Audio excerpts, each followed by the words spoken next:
hopefully. All right, William James. William James, it says, born 1842, lived to 1910. He is honestly our only philosopher. If you read European books in French or German about American philosophy, they begin with William James and they end with William James, right? It's like one entry. That's only barely an exaggeration. He was our great contribution to philosophy. The good side of it is his contribution was so astoundingly strong that he really cemented a place for American thinkers in philosophy. And if you read either the Italian or French philosophers in particular, one of the questions they ask is, where are the rest of your William Jameses? Right? That's what they want to know. Much like many of the continental readers think, where are the rest of your Henry Jameses? They were brothers, of course. Anyway, born into the James family, in which everybody had the same name for generations, by the way. If you try to read a biography of any of these characters, because they only had theirs, William and Henry, and then they named everybody that.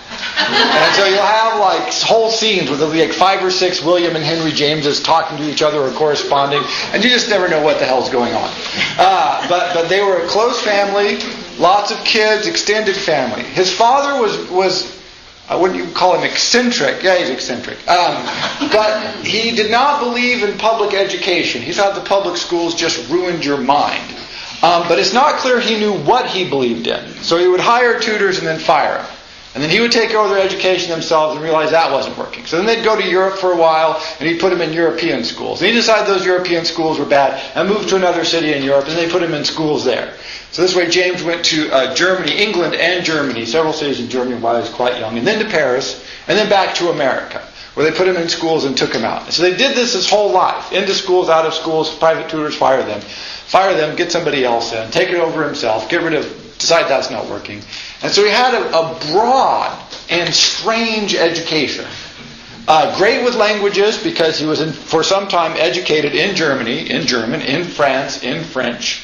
And this gave him a big help so that he corresponded and wrote and visited a lot in later life with French and German philosophers and researchers. And this aided him greatly in his research, as we'll see.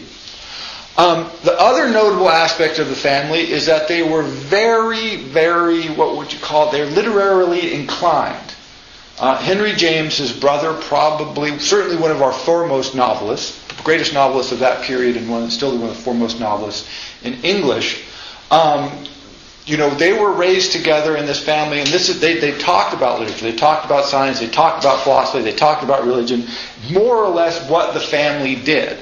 And all of the correspondence that we have of people who visited the family at the time would leave and say, you simply cannot believe the level of dinner table conversation at the James's house. It's just like getting a doctoral dissertation dropping by for dinner. But they're also quite aggressive. This was the other thing, is they would get in there and threaten each other at the dinner table with knives, right? I can't believe you would say that about Helmholtz's research. They went at it, hammer and tongs, as they say. Very, very lively, aggressive. It wasn't a dour, repressed family like that. No, they were alive, and their letters are quite crazy. Where, William James would write to Henry James something like, just read your latest novel, blew my head off, ran around the streets naked, screaming to the neighbors that my brother is the greatest writer who ever lived, and I'll kill you if you say otherwise. Your brother in love, William James. Right? I mean, that would be all dash, dash, dash, dash, dash, dash, dash, dash, dash, right? And so they had this sort of crazy, lively streak. So it wasn't all seriousness and dourness. But for William, this led to a bit of a crisis. He was always quite gifted, very, very successful education-wise, knew he was smart, knew he had skills, didn't have any idea what to do with them. And this became increasingly a problem because Henry was about 18 months younger than he was and launched a literary career very young. And so James, the older brother, the leader, very intellectually gifted, continually starts hearing, I'm 22, my younger brother's 19 and a half, he's starting to publish reviews. Well, that's very nice. Well, I'm 24, he's starting to publish novels and get a reputation, and I'm doing, good for Henry. I'm 26, Henry is now more or less an independent person, living off the earnings and royalties, becoming quite the reputation in Europe, and I am I'm 28. And he had this problem. He did not know what to do. He was good at just about whatever he turned his hand to. And he was always active. But he couldn't figure out what he should actually do. His first great decision was to be a painter. And they had a family friend who was an excellent painter. And so he said, well, I'm going to move in with this guy and learn to paint. And his father was dead set against this. And not for the reason that I think any other father has ever been dead set against their son becoming a professional artist. He didn't say, well, you're not going to be able to make a living, because he didn't care about that. He didn't say, well, you won't be a great painter, because he thought maybe his son would be a great painter. What he said was, you will not find the diverse intellectual fulfillment that you need if you become a painter. That is not who you are. You're not a painter. You will be intellectually starved. So you need to do something that will be more intellectually fulfilling for you. And this turns out to be true. And it took, even though he was a beautiful sketch artist, and everyone commented on this immediately, he realized, as he wrote to Henry James, I believe, he said, there's nothing more depressing in the world than a second-rate artist. And so he was not going to do that. He said, I'm not going to be a second-rate artist. So then he goes to Harvard. And what do you study at Harvard? Well, you study everything. He just started wandering around. And this is when Harvard was not particularly well organized. If you could pay the tuition, you were in.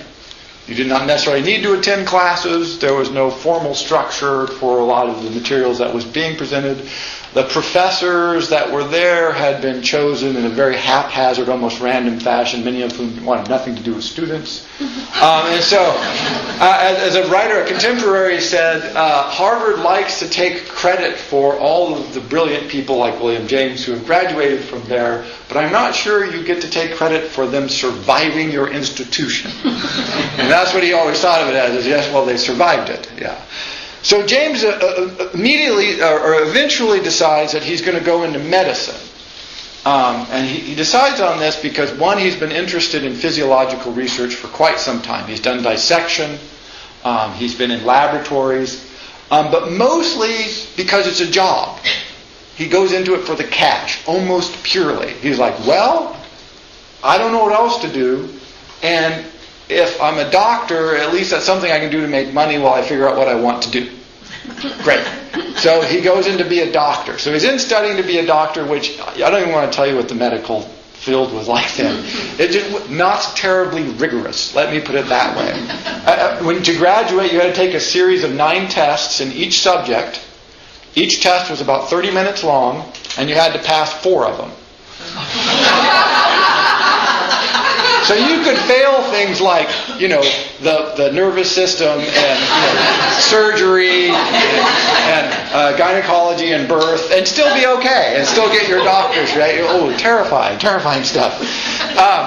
So he's in his first year of medical school, and he gets an offer from another professor, and he says, look, you've always been interested in natural philosophy. I'm going to go up to Brazil and collect specimens. Why don't you come with me? And James just leaps at the opportunity. Absolutely. Bored out of his mind with the medical stuff. Let's go to Brazil. I'll be a naturalist, he thinks. Excellent.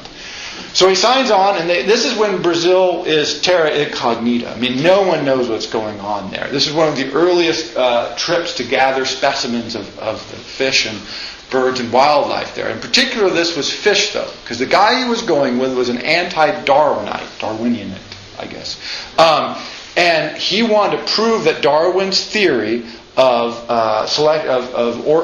evolution under natural selection was wrong by showing that fish in different parts of the Amazon were distinctly and radically different from fish in the other part. And so there was no possible way that they had evolved from a common ancestor. So this was his plan. Now James was an ardent, had already written articles defending Darwin. Ardent Darwinian. Supported him very early and very with great fervor throughout his life. But he wanted to go because A, he said, even if this guy's wrong on Darwin, he's a brilliant naturalist. And he really was. And B, what an opportunity. So he goes to Brazil, and upon arriving, he writes back home, I don't think I'm a naturalist. It turns out I very well may not be that, right? And he's attacked by all kinds of tropical diseases and bugs and snakes and infestation, but mostly he finds it horribly boring, relaxing. But he says, what do? You go out in a canoe, you row up the Amazon, you collect fish, you salt the fish, you put them in a barrel. You row out in the Amazon, you collect fish, you salt the fish, you put them in a barrel. You do this hour after hour, day after day. And he realized, beautiful area, loved Brazil, enjoyed the trip immensely, learned a lot, learned he did not want to be a naturalist. So he comes back home and he's reaffirmed in his notion that, okay, I'm going to be a medical doctor. So he goes through and very easily passes all the all of the interviews that you have to pass to become a doctor, including several which were with family friends, who said, well, William, how's Henry? Any news from Europe? This was his medical exam. And so they chatted about family gossip and whatnot, and he'd go to the next one, and they'd say, well, Henry, how's your mom? Haven't seen her about for a while. And then at the end of the day, oh, you're a doctor. Bang. Congratulations. Now you can help people, apparently. But what he ended up doing is being hired on part-time as an instructor at Harvard by the new president of Harvard, Norton, who is the gentleman who made Harvard what it is today. Totally reformed the medical school, everything. What you think of as Harvard today is a product of this single president, more or less. More than anybody else, certainly. And he just said, William, you've got your degree, you're a genius, why don't you work for us? He goes, I don't have anything else to do, fine, and I don't want to be a doctor. But what he starts doing immediately is medical experiments in the physiology labs. This is what his first love is. At the same time, he starts recognizing its importance for psychology.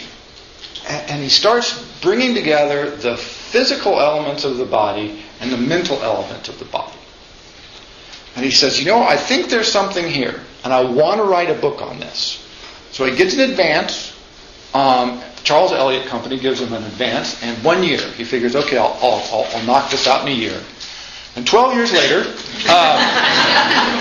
he published what is certainly one of the great works in the English language, which is The Principles of Psychology. A quick read, short 1,100 pages, much of it in tiny footnotes, and lots of medical terminology. However, that being said, it really is an amazing work, and it combines philosophy, psychology, and physiology in a way I've never seen a work, even the near equivalent of this, for combining these three elements so seamlessly to produce a comprehensive understanding of sort of how our minds work and what that means for philosophy.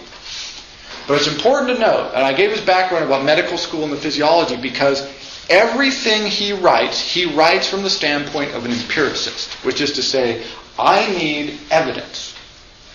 Whatever it is I'm doing, I want the evidence that demonstrates that this is accurate. Always goes back to the evidence. If you don't have evidence for it, you won't believe it. By this way, the first thing this does is it makes him an enemy of all idealism. He did not like idealists at all in any way, shape, or form. A few of the examples that he uses, he said, there's this concept in Christianity of original sin. He says, you cannot experience original sin. You can't test for original sin. It's an ideal. It may even be true. He said, I can't say it's not true. I just don't believe it because this is this ideal, inhuman thing that we cannot reach back and actually feel, touch, or experience ourselves. Therefore, I don't believe it. He said, in Buddhism, there's the notion of first noble truth is the world is a world of sorrow, a world of suffering. He says anybody who's lived in the world, no matter how miserable your life, has had moments of joy. He says the human experience suggests that there is a mix of joy and sorrow. So this notion that the world is a world of suffering, I just don't believe it. He's like, our experience contradicts that. And so you have to go back to your experience. What people will tell you, what you feel yourself. If you don't feel it, he doesn't think it's probably true. He says at the time there was still a strong school of philosophy that said that we live in the best of all possible worlds. Because we live in the world that God created, therefore it is the best of all possible worlds, right? Because unless we assume that God did a really bad job on our world and has better ones someplace else, which is generally rejected out of hand by idealists, then this must be the best one. And he said, as long as there is a single cockroach bewailing its fortune of unrequited love, we do not live in the best of all possible worlds. Right? We just need to find that cockroach, and then we would have the evidence that disproves that notion. By the way, this approach, this radical empiricism, as it's come to be called, he did not call it that himself necessarily. He did in some places, but not everywhere. Would work strongly against Heidegger, Wittgenstein, and Russell. It would sort of go right to the heart of their projects and overthrow it. Because much of what they were pursuing was particular ideals. And they were trying to provide the evidence for the ideal. And James says that is always wrong. You go from the evidence to something else, not from the idea to what evidence supports it. You always start with experience, with facts, things you can test and verify for yourself, if at all possible. So, this is the strange thing about the principles of psychology, is you'll get a chapter on human notion of time. How do we sense time? But it will be filled with all kinds of scientific experiments run on, if you click a clock at this many beats per second, can you discern the difference of those beats? If you do this, can someone remember that? How long can they remember that for? Here's, a 14-page footnote that goes in all this research that's been done by, Helmholtz or whoever in Germany to support his notion of time. One of the things he demonstrates, by the way, is that now lasts somewhere between 12 seconds and not longer than a minute. We have no sense of now longer than a minute. He said that you can find no experimental evidence that now is longer than a minute. Occasionally shorter than 12 seconds. But he says a good mean average is probably 12 seconds. That's what we mean. When we say now, it turns out our experience is probably that long. Which is crazy. If you read that section, it really is. It's convincing, but I just don't know what that means. It's 12 seconds. Now is 12 seconds. We'll get into that later.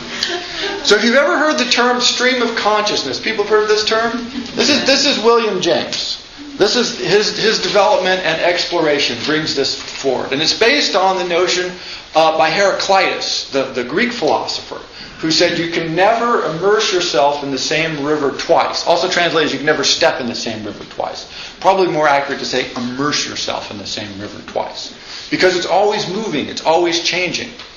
He says, this is human consciousness. And if you open it up, I want to go through these 5 because it's really important. These are the 5 elements that he tracks out. You want to know what consciousness is? It's these 5 things. Or it's made up of this. 1, he says, every thought tends to be part of personal consciousness. He says, there aren't thoughts in the world that we find. They don't exist there. They're always inside a person. And you can't get them out. They're yours. You can't hand them off to somebody else. If you want to communicate with somebody, you have to try to excite in them what appears to you to be the same thought that you've had. That's as close as you can get. You have to hope, suspect, believe that what they're experiencing is something like what you're experiencing. But you have no way of knowing.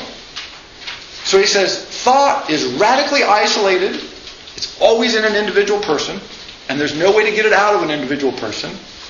And therefore, massively plural. Every person has different thoughts, unique thoughts. Their thoughts alone. And so the world is filled with 6 billion different thinkers thinking their own world of thoughts. Inaccessible and plural. It's one element of consciousness. 2, within each personal consciousness, thought is always changing. And it's great, you could run experiments on yourself. Try and hold to a single thought. He says, you just can't do it.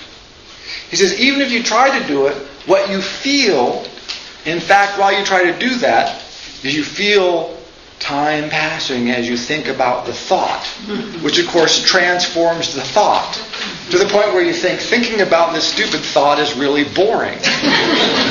Right? And that's a new kind of understanding of the thought. So he says you never have the same thought twice, hence the Heraclitus reference. It's a continuous stream. It's always evolving and changing. So within each personal consciousness, thought is sensibly continuous. Not that it is continuous, by the way. He does not argue. In fact, he gives a lot of evidence that actually our consciousness probably breaks up into all kinds of weird fragments. But he says we're not worried about that. That's a different issue. we feel it as if it's continuous. So when you wake up in the morning, James's example, right? You don't think, I'm a totally and completely new person in a new world, nothing has ever happened to me.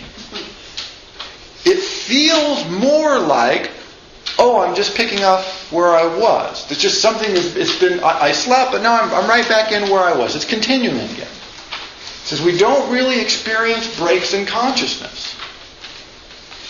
We may, but we don't sense them that way. And so when you think about consciousness, it's important to think of it as this continuous, evolving, and private event that's hard to get out. It always appears to deal with objects independent of itself. The objects aren't independent of us. We'll get into that. But that's what we feel like. If I think about something, Paris, it feels to me like I'm thinking about something that is not me. This is wrong. Because the thought is in me. And so it's this weird psychological quirk that no matter what we think about, we develop this notion that it's an object, even if it's an object like abstract concept like love or the square root of -1, right? I feel like, square root of -1 is out in the world and I'm thinking about it. James says, no. We feel that way. Absolutely. And you have to remember that you feel that way. But again, it's clear that that's not the case. But that's how we feel. 5, most important of all this, is interested in some part of these objects to the exclusion of others, and welcomes or rejects, chooses from among them in a world all the while. So, what this means is we feel like we're continuously thinking about things that are not us, they are in the world, and that we've captured them more or less completely. But what we actually do is we reject, we choose, we select the aspects of certain things that we're going to pay attention to. This is true both psychologically and physiologically. He shows it on both levels. Not his example, but a good example. My favorite example of this is if you look at the eye, try to draw the eye again, light comes in and hits your retina, which is back here. How do you like my eye? Very convincing eye. It's hugely realistic, isn't it? So whatever light comes off, it comes in like this. So out here we have, a tree. We'll call this a tree.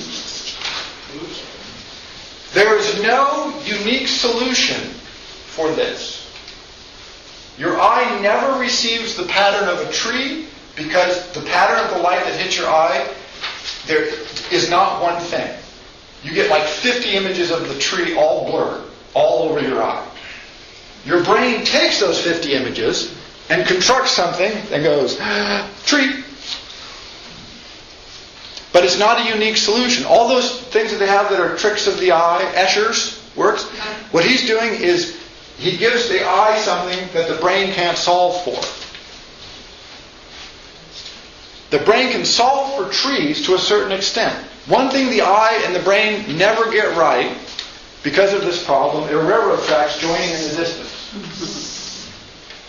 We know they don't join, but we always see them as joining because of this problem. The eye can't solve for it any other way. The eye gets the input and then the brain has to sort it. The brain can't sort it except to come up with this idea, even though we know absolutely that they don't meet. We look at it, they meet. But we're doing this constantly with thousands and thousands of different inputs. And James keeps going back to the experimental evidence, the proof of this, because he says how we perceive things is not the way we think we have been perceiving things. Our consciousness is this continuous stream. Pretty much when he says stream of consciousness, many, many people in the world, including lots of writers and artists, went, oh yeah, that's exactly how I feel. Right? You just have this wave. It's not this like, I have a thought, this rational process controls it, I examine it, I set it down, I pick up this thought. Right? It's more like, wow, I'm hungry, look at that bird, I should do my homework. Oh, I wonder what's on TV. Oh, I'm still hungry. Wait a second, I'm late. Right? And then it's just this continuous stream. Isn't this much more? And sometimes we're buried in the stream. As he says that sometimes you just feel you're so overwhelmed that you don't know what to do. And your consciousness changes what you pay attention to in this stream. So the classic one is if you buy a new car, you will see lots of those cars. If you become interested in a subject, you will see all kinds of references to the subject. And people say, well, isn't that uncanny? All of a sudden, I read this book and I see all these references to the book. It's not uncanny. What it is your mind has changed what it's paying attention to. And now you notice all the things that have been there the entire time, but your mind completely screened out. And our brains are great at this. Some of the examples that he uses that we're probably all familiar with is if you've ever woken up and then all of a sudden you realize that maybe your radio's on, but you don't hear it for a long time. Or if your refrigerator is running and making a lot of noise, you don't hear it, and then when it stops making noise, you kind of go.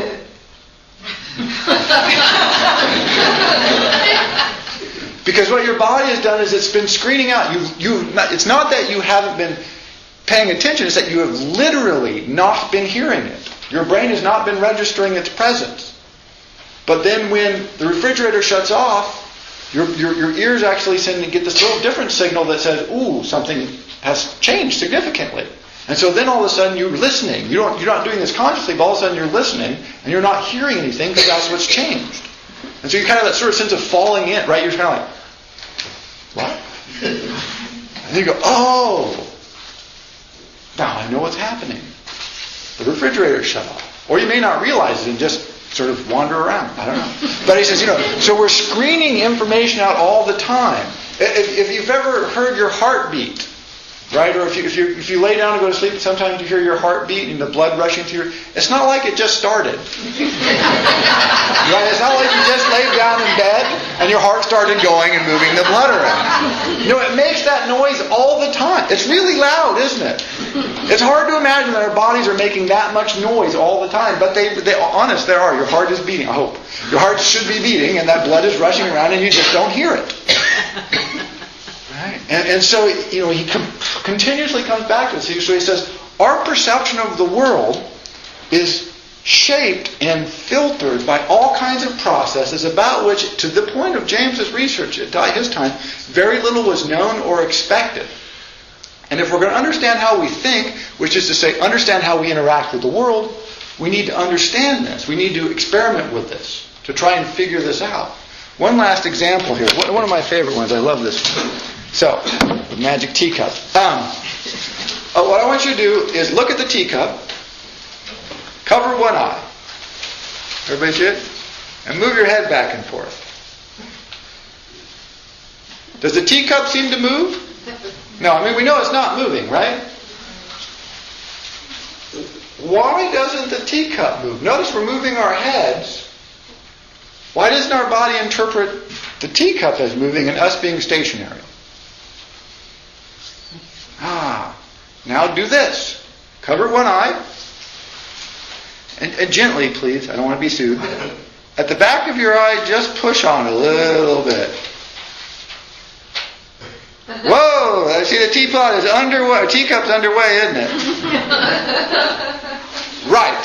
So, here's what you've done. You have altered the visual angle of your eye to the cup.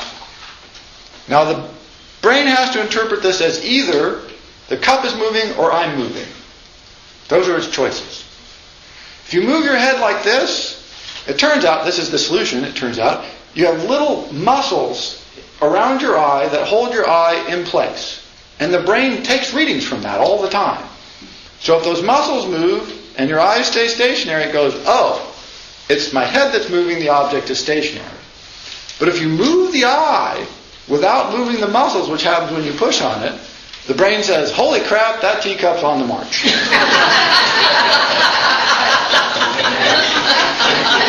Right? So, and right, that's just one of literally thousands and thousands of processes that are going on in our body all the time about which we really pay little attention, but shape our experience of the world. And so we're in this stream of physiological sensation, memory, emotion, intellect, reason, and it's just washing over us. And from that stream, certain things bubble up. Sometimes we know why. Sometimes we have no idea why. Everybody's felt this, right? You're walking down the street and you go, I'm pissed off. I don't know why I'm pissed off. Or you get up in the morning and you go, God, I'm sad. Why? Of all of this, why am I sad? Right? It's part of it. It's just so many mechanisms at work. And so he says, this has a surprisingly large amount of implication for philosophy.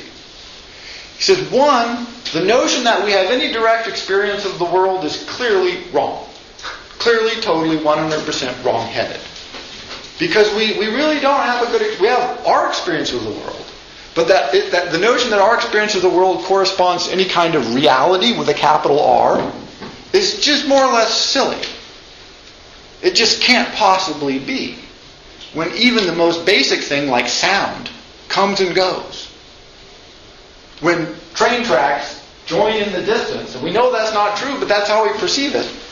How many of our other perceptions are more or less misleading us in the sense of absolute truth, capital T, idealist truth? He argues so much that you may as well just forget about that. And if you read the principles of psychology, it's a miracle we can cross a room. I mean, really, because the body, you're like, how do we do that? Really, it is astounding what's actually happening, as opposed to what we imagine, we think must be happening. It turns out, no, it's all wrong. I wish we could just talk about it all night. So he says, anyway, so two things grow out of this. One, habit and attention. A lot of things do, but in principles of psychology. He says, because of this, because the stream of consciousness, because there's so much that we could pay attention to, what we're doing in childhood, and in fact all of our lives, is acquiring habits that allow us not to pay attention to things. This is what habits do. They train us to screen things out. And they've done a lot of tests with this with people who drive cars, right? When you first learn to drive a car, it's a little nerve-wracking because you're trying to pay attention to everything, right? That's because you do not have the habit of car driving. When kids try to learn to walk, right, they're like, ooh, I've got to put my heel down, and then my foot, and then they forget the sand and they go clunk on the ground, right? If you try to think about every aspect of walking, what you do is you fall down. You can run this experiment with beer, by the way. But that's more or less true. But with kids, this is what they have to do. That's why they're so hilarious. Because you're like, how dumb are you? You just do it. But that's not helpful because until you acquire the habit of doing something automatically, you have to think about it. What habit does is frees our mind from thinking about any kind of process that really we don't want to pay attention to. So how many people have driven somewhere, got there, and then just realized they arrived? Which is to say, you basically paid no attention at all. And you're like, holy crap, here I am. Right? Because from a terrifying experience, cars everywhere, I got to brake, oh no, gas, wait, what's going on, to, you're just there. You don't know what's going on, right? You just arrive all of a sudden, like you're transported. But we can do that because we don't pay attention. James says, how many people remember what order they brushed their teeth in? Right? What leg of your pants do you put on first? Most people will do this. Physiologically, we remember it. It's written into our bodies. But we don't have to think about it, so we don't pay any attention to it. But if you give us a pair of pants, it's not like we stand there and go, ooh, left, right, left, right, left, right. He said this is the function of habit.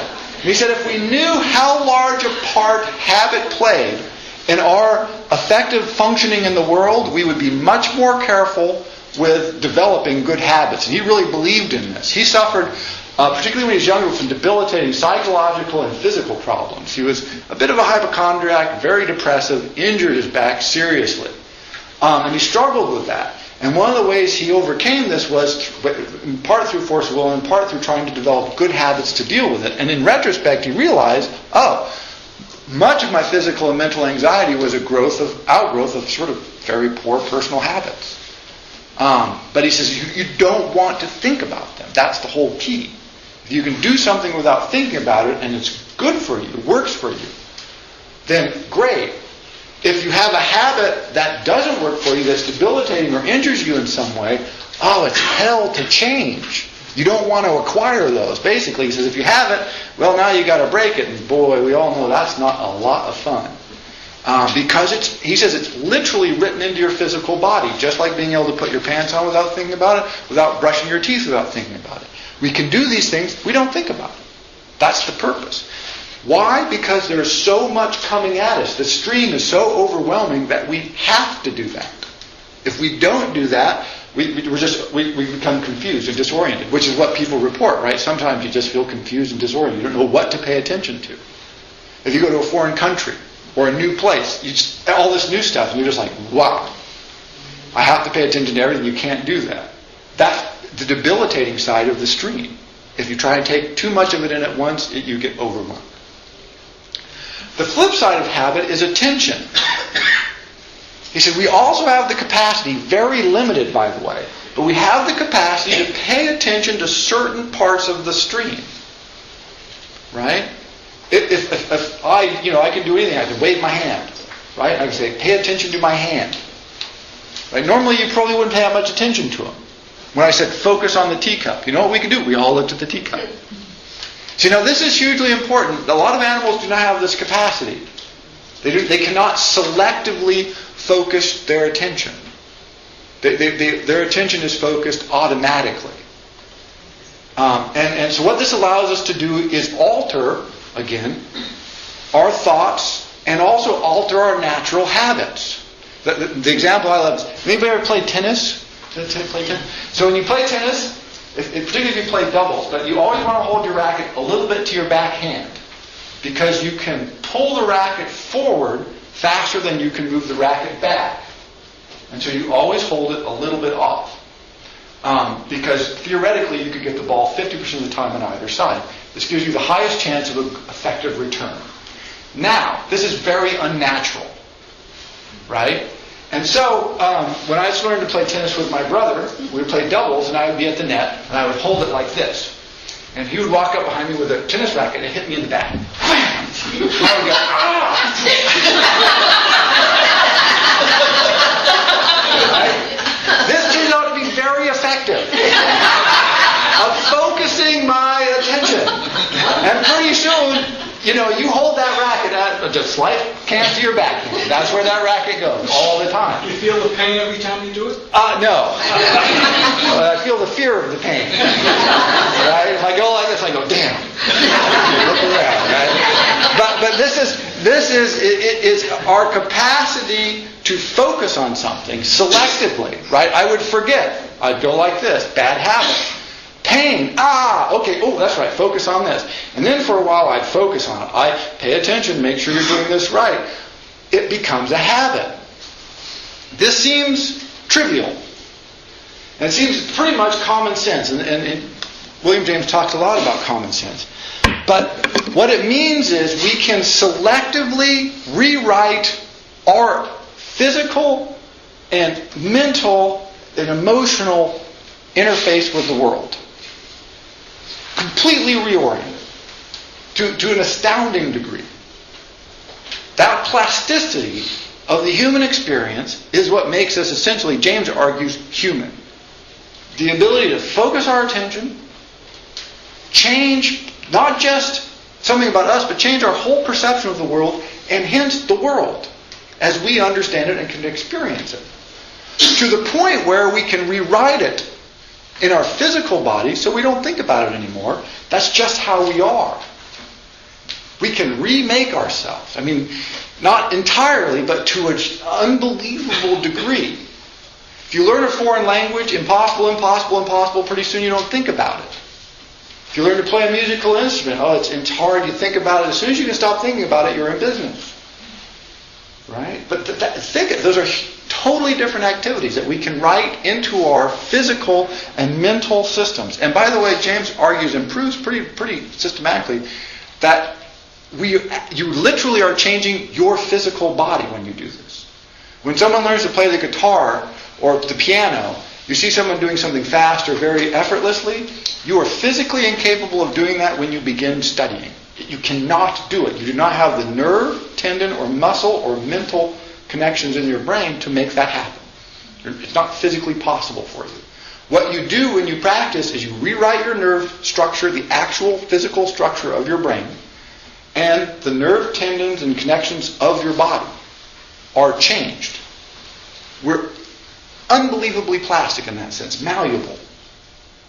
But most importantly, by our own will, we can focus our attention on things. And so this is his notion. He says, look, we have this selective encounter with the world. It's screened and it's overwhelming. And we try and deal with this through the use of habit, which screens out a lot of stuff automatically so we don't think about it. And then by attention, which are our capacity to focus on any aspect of the world that we choose for at least a short period of time. And then apply that attention to change other aspects of our perception of the world. That's only three of the chapters from an 1,100-page work. But this is, I think, the core of some of the key elements. But what this suggests, he argues straightforwardly, is that the world is in fact malleable to us. There is no fixed, transfinite, absolute world to which we want a reference to get solutions to things or answers. That doesn't exist. The world is plastic because we're plastic. There's nothing to appeal to nail stuff down. Right? When Russell was trying to nail down mathematics, it's if we can prove that's right, then we can build everything from there. That's the thing we can grip onto. Wittgenstein with language. They're really reaching for that. James is like, no, it's not there. It doesn't exist. You can't have it. What you get instead is this remarkable flexibility. So this leads to the philosophical concept of pragmatism, which is not originated with James, but he provided all of the heavy lifting and explanation. And have people heard of pragmatism? That this is the idea? And James argued, look, pragmatism is simply a method. And it's a method that says your experiences and your ideas are experiences, by the way, and the facts and the evidence that you gather structure the way you look at the world. And if those things help you get through the world, then they're good. They are, by his definition, true. And if they don't, then they're false, and you have to do something to get rid of them and change them and get more evidence to do something else. He says it's a method of a way of looking at the world. He says truth does not exist, truth is made. Truth becomes. It's verified through action. He says any notion, idea, fact, theory, philosophy that you have, as an example of this, that does not lead to action, not just action, mental action, action in the world, or change in behavior, has no content. So we always talk about, the ancients used to be dumb, they thought the world was flat. Now we're smart because we've learned the world is a sphere. James would argue, do we behave any differently because the world is a sphere or if we're flat? As far as I know, I never have. Which means that this great piece of scientific discovery that's revolutionized everything, for me personally, makes no difference at all. Does anybody care? Right? Does anybody have any, Yeah, I care. You care? I care. And you also do not know how that changes things in your mind. And the weak things. So now, it may make a difference to know. It may make a difference that we're not aware of. Absolutely. But that is essentially no difference for us in our constructing of our philosophy, of the way we look at the world. And so we're taught things like the world isn't flat, the world is a sphere. But unless we're going to fly someplace ourselves, Or sail. Or sail around the world, although people who sail, really ask yourself, do you imagine the world as a sphere, or do you imagine it's continuously flat and you just happen to never fall off the edge? Right? I never imagine that I'm driving a car on a curved surface. That just never occurs to me. A lumpy surface, But I never feel like any sense, because it's hard to experience that. Now, if I went into outer space and looked back, all of a sudden I'd be like, "Ooh, world sphere." I can experience that. Now it has much more meaning to me. But he says, this is what truth is. Truth is something that changes the way you act in the world. Philosophy is for life. If it works, then it's true for you. This is the definition of truth. Now, people hate this. They absolutely resist this fundamentally. One, because there's a notion, well, truth must be out there someplace. Certain things must be true. And James is like, well, you would think that were the case. And there's a lot of evidence for a lot of things to be true, but that doesn't necessarily mean that they are true. Right? So, I can think, trying to think, what's something that's obviously true? All men are mortal, right? We're all going to die. James says this is one of the problems we have but we never do die.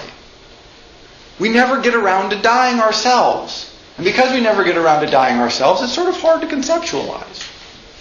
And he says he thinks a lot of the problem that we have with dying is not the fear of dying, it's the fact that we have a hard time conceptualizing it because we never experience it. If we had died like 5 or 6 times, I think it would be no problem. Right? Like riding a bike. The first time is terrifying. The last couple of days, no problem. Pretty soon it's as easy as riding a bike. It's just no problem. But that first one is the only one we get. So conceptually it just baffles us entirely because we have no experience of it. He says things that we have no palpable physical experience of baffle us continuously. And he says, so what happens is we're trying to create models in our mind, thoughts in our mind, that guide us through this unbelievably complex world that we experience, which may or may not be like the world that anybody else is experiencing. And so, what do? James argues, and this is the part that I think is sort of the least evidence that he has for it, but it's a reasonably strong argument, is he said, what we're trying to do with truth is minimize conflict in ourselves.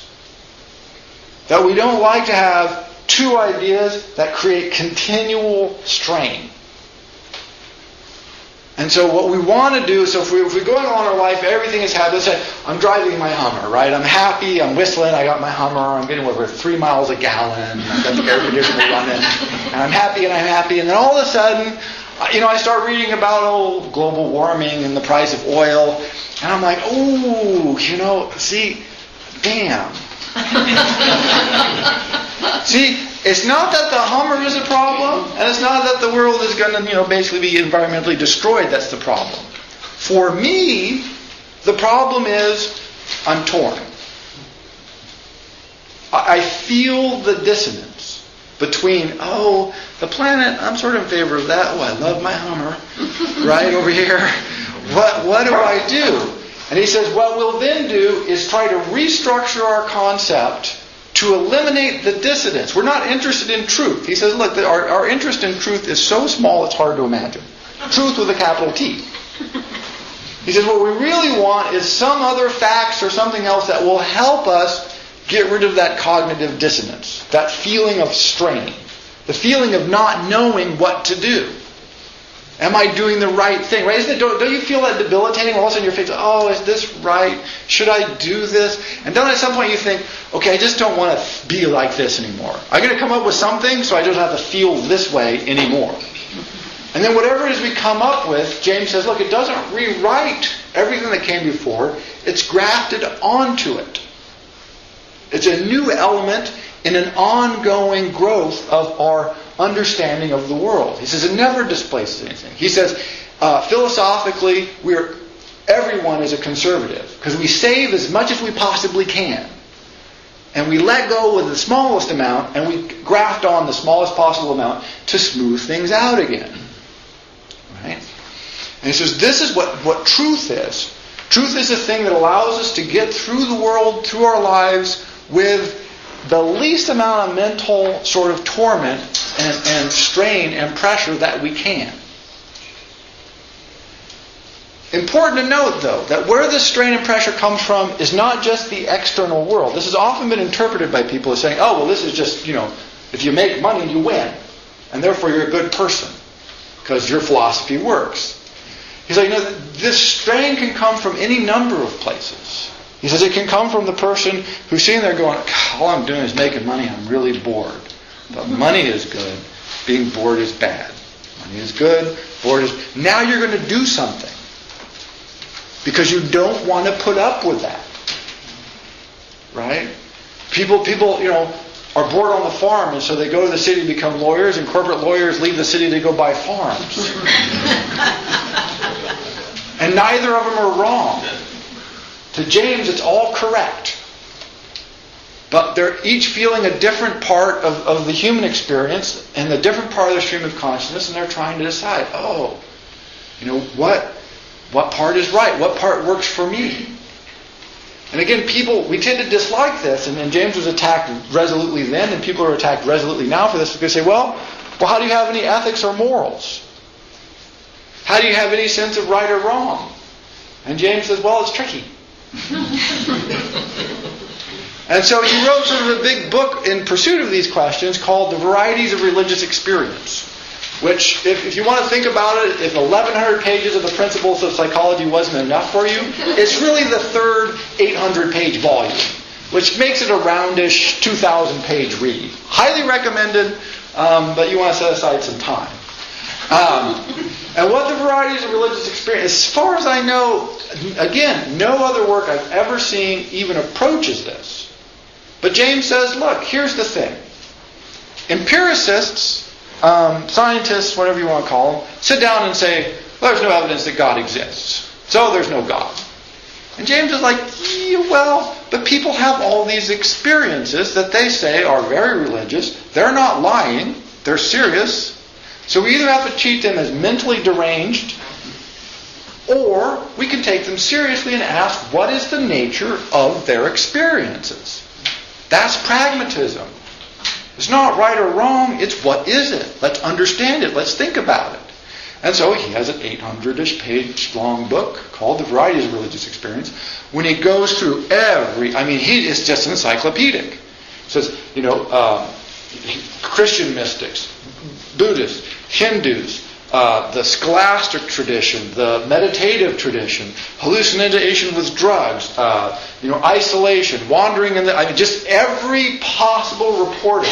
He uses historical reports, he does his experiments, he uses literature, he uses religious texts from all over the world, saints, monks, prophets, you name it.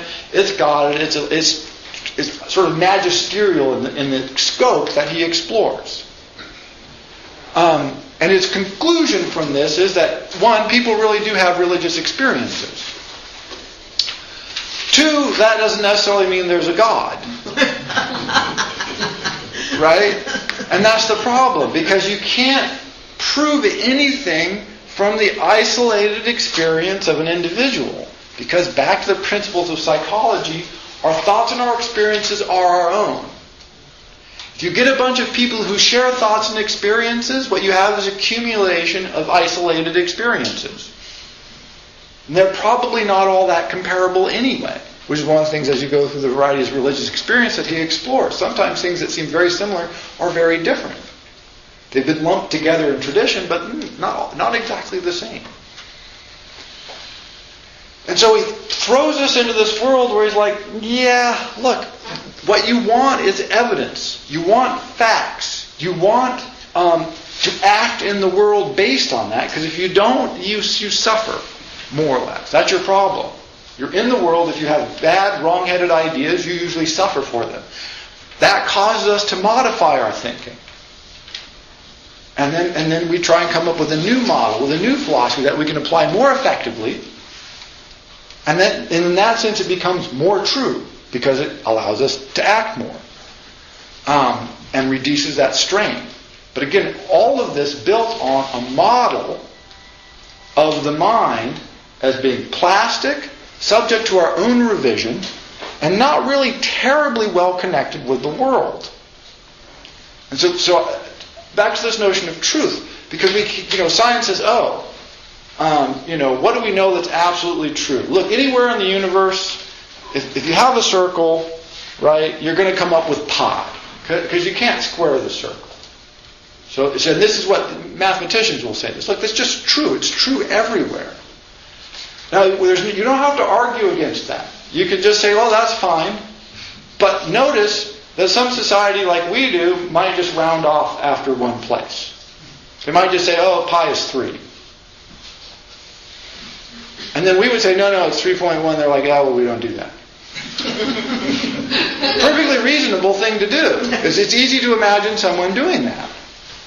It would limit the accuracy of your calculation of pi, but you don't do that very much. Right? And so this notion that this is some universal truth, no, it seems to us like it must be a universal truth because that's the answer we're going to get every time. And we can't figure out how somebody else would get a different answer.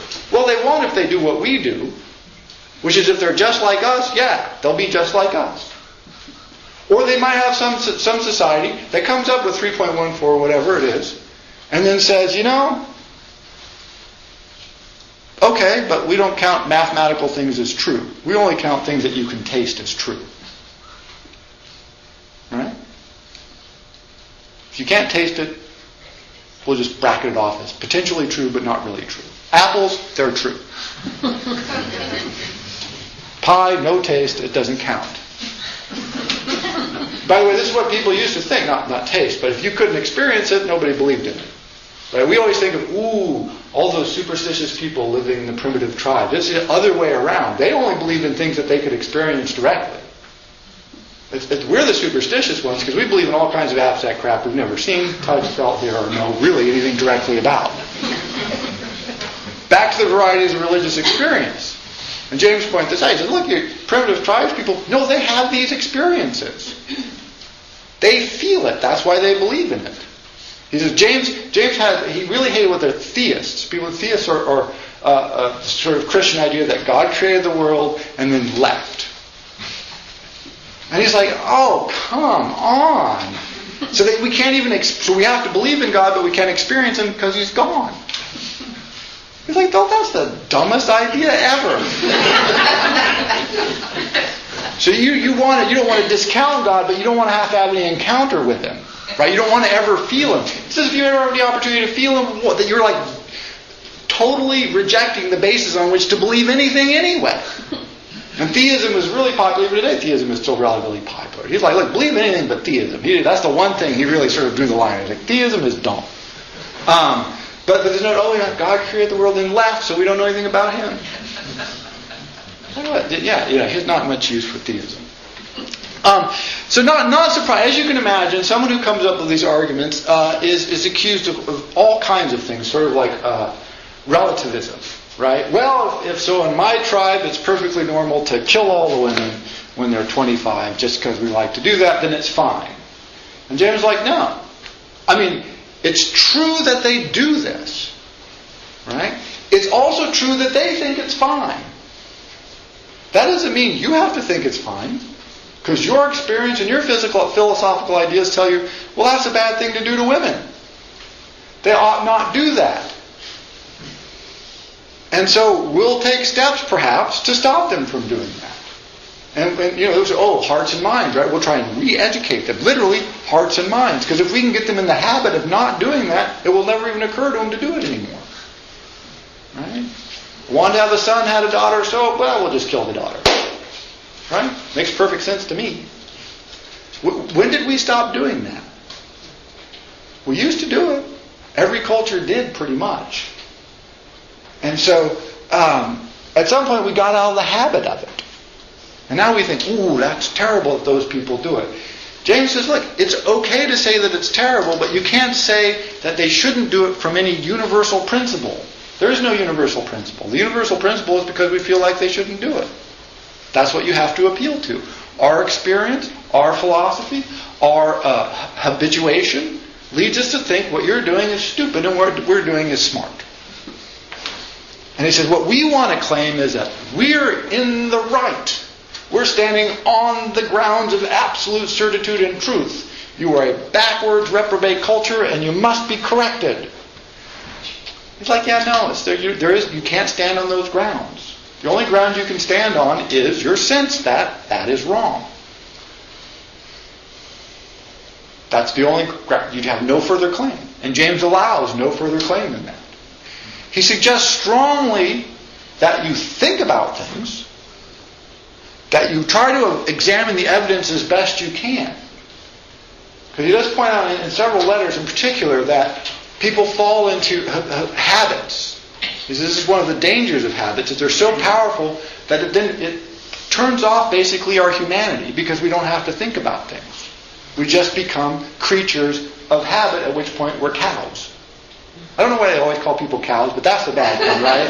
When you become a stupid creature of habit, you're a cow. But that's what we become, right? We become these dumb creatures of habit. We're just cows. And he applies these theories all over the place, by the way. Last example, he talks, best article I've ever read on animal intelligence is by William James, called The Intelligence of Beasts, I think. Beast at that point only had the connotation of an animal. It didn't have a pejorative connotation. Now beast is bad, right? Right? You wouldn't call somebody's dog, oh, that's a very cute beast you have there. But in James's time, we would say, oh, that's a very cute beast you have there. But he said, so we have dogs, right? And he says, and the thing with dogs is they're so smart that we can't figure out why they're so dumb. I love the way he posits that, because he says, if they were a little dumber all the time, we wouldn't expect them to be smart at all. And we go, oh, just a dog. But they're really smart at some things. So we think, God, if you could do all that, why can't you do a little more? And be basically like us. And he says, and again, the experimental evidence here is very strong, that what dogs do is they think just like us. They have exactly one of our two major thought processes. That's why they seem so familiar, because we think like dogs. But we also think in ways that are not like dogs. Because the first thing to understand is the reason we can communicate so well with dogs and get along with them so well is because they think very much like we do, but we don't think that way all the time and exclusively, and they do. And the example he gives is he says, a friend of his goes down to a boat, long walk from his house, and he's going to row out on the lake with his dog. And he gets there, and the boat's filled with water and mud in the bottom of it. And he's like, damn, I got to clean this out before I go rowing. He has one sponge, and so he sort of sponges it out, and the sponge gets all grummy until he says, he doesn't want to walk to the house. So he shows the dog, he says, sponge, sponge, sponge. Go get the sponge. So the dog runs up to the house, and sure enough comes back with the sponge. And the friend says, you see how smart dogs are? And James is like, yes. They can make that connection. This very direct, symbolic, one-to-one correlation. Dogs can do that. They're great at it. They can pay attention to their master. They're very attentive to humans. They can figure out that a sponge is a sponge and a bone is a bone. He says what a dog can't do and what humans can do unless they're really dumb is go up to the house, not find a sponge, and come back with a towel. And he says this seems simple, but it's a huge intuitive leap. Because what we've done, and he called this associative reasoning, is we've said the sponge has certain qualities that are not inherent in the sponge. Like being able to absorb water. We'll call it absorptiveness.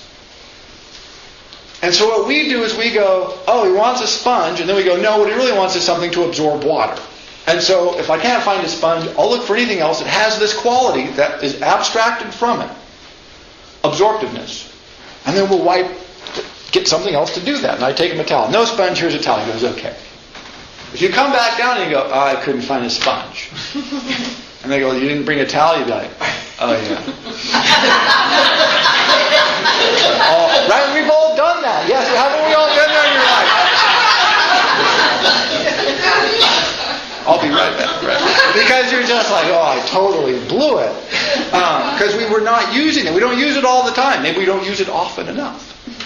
And he says, and this is one of the things that allows us to selectively understand and use our reason and our attention much more effectively, because we can abstract from the objects that we do see in the world qualities and then create big classes of them. And so we can say, I want something that's absorptive. And then we can bring back any old damn thing, a towel. Okay, I couldn't find a towel or a sponge, so I brought back your sofa cushion. Right? Which absorbs things, but then he doesn't want that either. See, we wouldn't make that mistake even though a sofa cushion can absorb stuff. He says this is unbelievable, just huge power to organize our thinking and to make connections between things abstractly. The great example of this also is dolphins. Dolphins drown in fishing nets because they won't jump over them. Now, dolphins can jump huge in the air. It's not clear why they can't figure this out. Because they jump over stuff all the time. But for some reason, they're in a fishing net, they're drowning, and they never think, oh. It would be as if this room were on fire, we had the door there, the windows, the door there, and this door, and everybody went, crap, it's hot.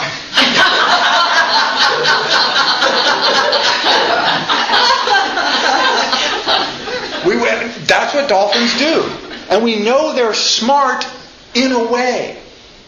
But they're not smart in that sense. They do not have, as far as we know yet, that level of abstracting essences from things and comparing them. And so he says, this is again, back to the pragmatism. This is both hugely powerful, but it also means our relation to the world is very weird. Dogs have a much more idealistic relation to the world. Things are what they are. That thing is that thing, or it's not that thing. We have this weird relation with the world. We're continually abstracting qualities from things. Absorptiveness. Does absorptiveness exist in nature? Moss.